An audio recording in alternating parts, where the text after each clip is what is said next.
From this day, natural philosophy, in particular chemistry, in the most comprehensive sense of the term, became nearly my sole occupation. I read with ardor those works, so full of genius and discrimination, which modern inquirers have written on these subjects. I attended the lectures and cultivated the acquaintance of men of science of the university, and I found even in M. Krempe a great deal of sound sense and real information, combined, it is true, with a repulsive physiognomy and manners, but not on that account the less valuable. I proceeded and soon became so ardent and eager that the stars often disappeared in the light of morning, whilst I was yet engaged in my laboratory. As I applied so closely, it may be easily conceived that my progress was rapid. My ardor was indeed the astonishment of the students, and my proficiency that of the masters. 2 years passed in this manner, during which I paid no visit to Geneva, but was engaged, heart and soul, in the pursuit of some discoveries which I hoped to make. One of the phenomena which had peculiarly attracted my attention was the structure of the human frame, and, indeed, any animal endued with life.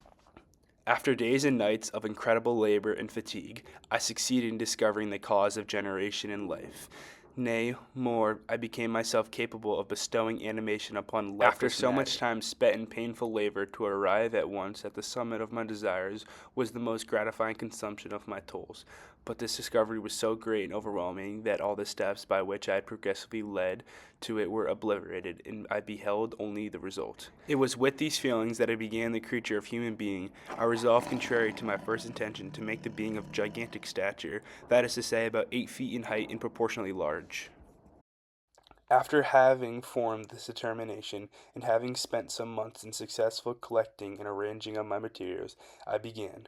One secret which I alone possessed was the hope to which I had dedicated myself, and the moon gazed upon my midnight labors, while with unrelaxed and breathless eagerness I pursued nature to her hiding places. I had returned to my old habits. I collected bones from charnel houses, and disturbed with profane fingers the tremendous secrets of the human frame. I kept my workshop a filthy creation. My eyeballs were starting from their sockets in attending to the details of my employment. Often did my human nature turn with loathing from my occupation, while still urged on by an eagerness which perpetually increased. I brought my work near to a conclusion. Winter, spring, and summer passed away during my labors, but I did not watch the blossom or expanding leaves, sights which before always yielded me supreme delight. So deeply was I engrossed in my occupation. Every night I was oppressed by a slow fever, and became nervous to a most painful degree.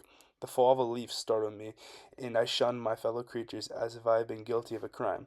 Sometimes I grew alarmed at the wreck I perceived that I had become. The energy of my purpose alone sustained me. My labors would soon end, and I believed the exercise and amusement would then drive away my incipient disease.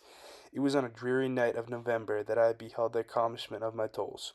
With an anxiety that almost amounted to agony, I collected the instruments of life round me that I might infuse a spark of being into a lifeless thing that lay at my feet. It was already 1 in the morning. The rain pattered dismissively against the panes, and my candle was nearly burnt out, when by the glimmer of the half-extinguished light I saw the dull yellow eye of the creature open. It breathed hard in a convulsive motion against its limbs.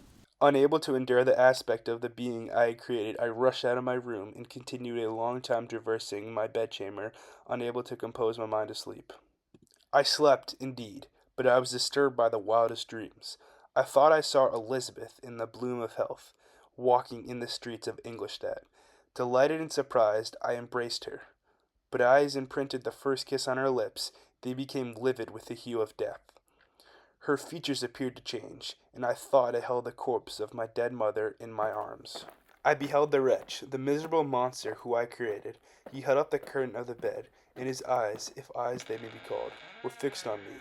His jaws opened, and he muttered some inarticulate sounds, while a grin wrinkled on his cheeks. He might have spoken, but I did not hear. One hand was stretched out, seemingly to detain me, but I escaped and rushed downstairs. I took refuge in the courtyard belonging to the house which I inhabited, where I remained during the rest of the night, walking up and down the greatest agitation, listening attentively, catching and fearing each sound if it were to announce the approach of the demoniacal corpse to which I had so miserably given life. I passed the night wretchedly.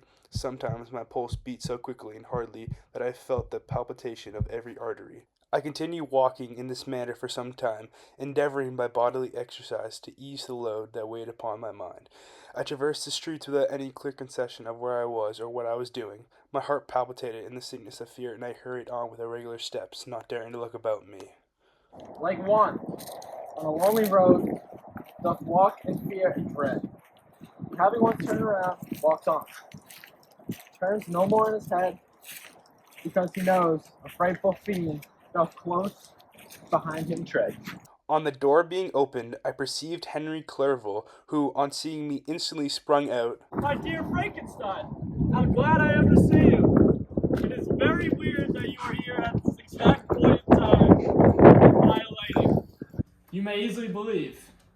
How great was the difficulty to persuade my father that all the necessary knowledge was not comprised in the noble art of bookkeeping. And indeed, I believe I left him incredulous to the last, for his constant answer to my unwearied entreaties was the same as that of the Dutch schoolmaster in the Vicar of Wakefield. I have 10,000 florins a year without Greek. I eat heartily without Greek. But his affection for me at length overcame his dislike of learning, and he has permitted me to undertake a voyage of discovery to the land of unknown. Gives me the greatest delight to see you. But how did you leave my fathers, my brothers, and Elizabeth? Very well and very happy, only a little uneasy that they hear from you so seldom. By the by, I mean to lecture you a little upon their account myself. But, my dear Frankenstein, I do not before remark how very ill you appear. So thin and pale. You look as if you have been waiting for several nights.